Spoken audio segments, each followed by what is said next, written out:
habkaada ayaa ku siinaysa talooyin muhiim ah marka la joogo saamaynta kulanka naxariista leh ee labada lamaane ee gabar yahay. talooyinkan samee si aad u hesho kulan degan oo dhammaystiran.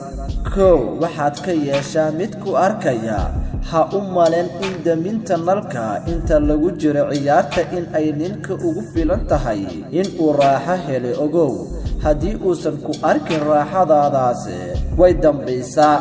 dhanka ragga, ninka aad ayay muhiim ugu tahay. haddaba gabar yahay waxaad xooga saartaa in uu ku arko. ha ka welwelin muuqaalka jirkaaga. haddii aad tahay haweeney xishood badan, ka hor inta aadan nalka demin sii shid shumac oo weydii in uu doonayo in shumaca dhankaada xajiso si uu kuu arko. dhab ahaantii haa mooye wax kale kuguma jawaabayo. haddaba haddaadan ahayn noocaas, maxaa diidaya in aad dharka ku horsiibatid si degan? dhab ahaantii waxaad arkaysaa isaga oo kuu faruuriyo qaninsanaya.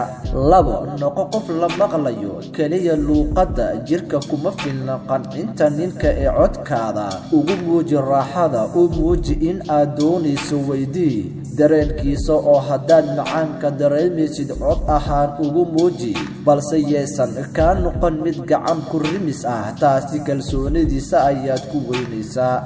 marka ciyaarta dhammaato, weydii sida raaxada uu u dareemayay iyo sida aad adiga ahayd. xitaa kulankaas haddii uusan si wacan kuu qancin, haddana dhiiragelin ayuu ka qaadaya oo kulanka kale waad ilmaynaysaa. baashaali oo xayaasiyadda ku kici. ha iloobin in aad adiga baashaaliso ninka meelaha uu ka jilicsan yahay. ka daliig tani macaan ayuu ka qaadayaa, mid laba jibaaran ayuu ku dhadhansiinayaa. aadna xitaa fikir oo qaab uusan weliga kuu baashaalin u baashaali.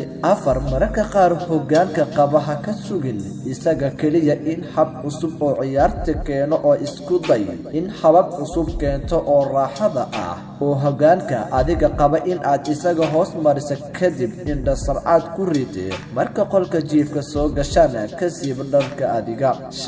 u noqo haweeney cusub marba hab ugu muuqo, oo ha dareemo in uusan hal xaas keliya qabin. dharka jiifka marba midab qurux badan u soo gasho. waxa uu isleeyahay marba haweeney qurux badan ayaa kuu imaatay.